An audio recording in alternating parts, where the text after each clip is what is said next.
حضرت حسن بصری رحمت اللہ علیہ جو اللہ کے ایک نیک بندے تھے، لیکن شروع میں موتیوں اور جواہرات کے سوداگر تھے۔ قسم قسم کے موتی اور جواہرات کی آپ تجارت کرتے تھے اور بڑے بڑے بادشاہوں کے پاس جواہرات تحفے میں لے جا کر پیش بھی کرتے تھے۔ ایک مرتبہ کچھ جواہرات لے کر روم کے بادشاہ ہرقل کے پاس گئے، لیکن وزیر نے کہا کہ بادشاہ ابھی کسی اور چیز میں مصروف ہیں، ابھی وہ مل نہیں سکتے، اگر تم چاہو تو میں وہاں تمہیں لے جا سکتا ہوں۔ حضرت حسن بصری نے کہا کہ میں ضرور چلنا چاہوں گا۔ وزیر نے حضرت حسن کو لے کر ایک میدان میں گیا، وہاں پر ایک خیمہ تھا جس کے پاس کھڑا کر دیا، جو نہایت ہی قیمتی اور خوبصورت خیمہ تھا۔ حضرت حسن بصری خیمے کے پیچھے جا کر کھڑے ہو گئے، جہاں سے اندر کا منظر پورا دکھ رہا تھا۔ دراصل وہ خیمہ بادشاہ ہرقل کے عزیز بیٹے کے قبر پر بنا ہوا تھا اور آج اس کی سالانہ برسی کا دن تھا۔ بادشاہ کا یہ رسم تھا کہ ہر سال تعزیت کے لیے آیا کرتا تھا۔ حضرت حسن نے دیکھا کہ پہلے ایک جماعت مقدس عیسائی لوگوں کی خیمے کے اندر آئی اور قبر کے پاس کھڑے ہو کر کچھ پڑھنے لگے،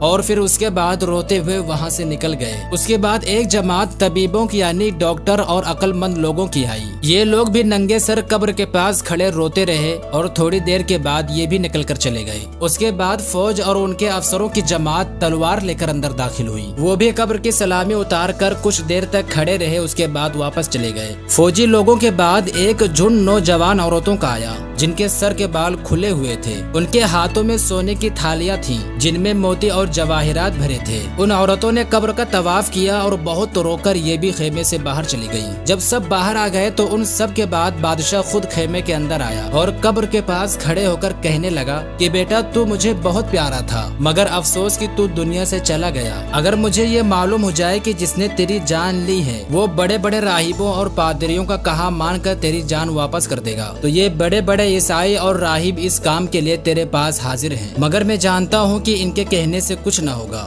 اگر مجھے یہ معلوم ہو جائے کہ عقل مندوں اور طبیبوں کی تدبیر کرنے سے خدا تیری جان بخش دے گا، تو یہ بہت بڑی جماعت طبیبوں اور بڑے بڑے عقل مندوں کی تیرے قبر کے پاس کھڑی ہے اور تیری رہائی کی تدبیریں کرنے کو موجود ہیں، مگر میں جانتا ہوں کہ تجھے ایسے زبردست نے مارا ہے کہ اس کے سامنے کسی کی تدبیریں نہیں چلتی۔ اور پھر کہا کہ اگر مجھے معلوم ہو جائے کہ جس نے تیری جان نکالی ہے وہ کسی بڑی فوج سے ڈر کر تجھے چھوڑ دے گا، تو یہ بڑی فوج اور فوج کے افسر تجھے قید سے چھڑانے کو تیری قبر کے پاس موجود ہے، لیکن مجھے پتا ہے کہ جس نے تجھے قید کیا ہے وہ ایسا زبردست خدا ہے کہ کوئی فوج اس کے سامنے کوئی ہستی نہیں رکھتی۔ اے بیٹا اگر مجھے معلوم ہو جائے کہ جس نے تجھے مارا ہے وہ حسین اور خوبصورت عورتوں کا طالب ہے، وہ حسین عورتوں کو لے کر تجھے چھوڑ دے گا، تو تجھے چھڑانے کے لیے ایک خوبصورت عورتوں کی جماعت حاضر ہے، مگر میں جانتا ہوں کہ نہ ہی وہ حسین عورتوں کا طالب ہے اور نہ ہی اسے مال و جواہرات کی خواہش ہے، اور اب وہ تجھے کسی بھی طرح واپس نہیں کرے گا، اس لیے اب میں تجھ سے پھر 1 سال کے لیے رخصت ہوتا ہوں، 1 سال کے بعد پھر تیرے پاس آؤں گا۔ یہ کہہ کر بادشاہ خیمے سے باہر نکل آیا، جس کے بعد سب وہاں سے چلے گئے۔ حضرت حسن نے جب یہ واقعہ دیکھا تو دل پر ایسا اثر پڑا کہ دنیا کی محبت آپ کے دل سے بالکل ختم ہو گئی، اور اس دن سے آپ نے جواہرات کو بیچنا چھوڑ دیا، اور بصرے میں آ کر آپ نے قسم کھائی کہ آج سے میں اس دنیا میں کبھی بھی نہیں ہنسوں گا، اور پھر اس کے بعد عبادت میں اس طرح مشغول ہو گئے کہ اس زمانے میں ان جیسا کوئی نہ تھا، اور جب تک زندہ تھے 70 برس تک آپ نے کبھی بھی بے وضو ہو کر نہیں سویا۔ دوستو اسی طرح ایک دن ہم سب کو دنیا سے جانا ہے، اور جس کے بعد دنیا کی کوئی بھی دولت ہمارے کام نہیں آنے والی۔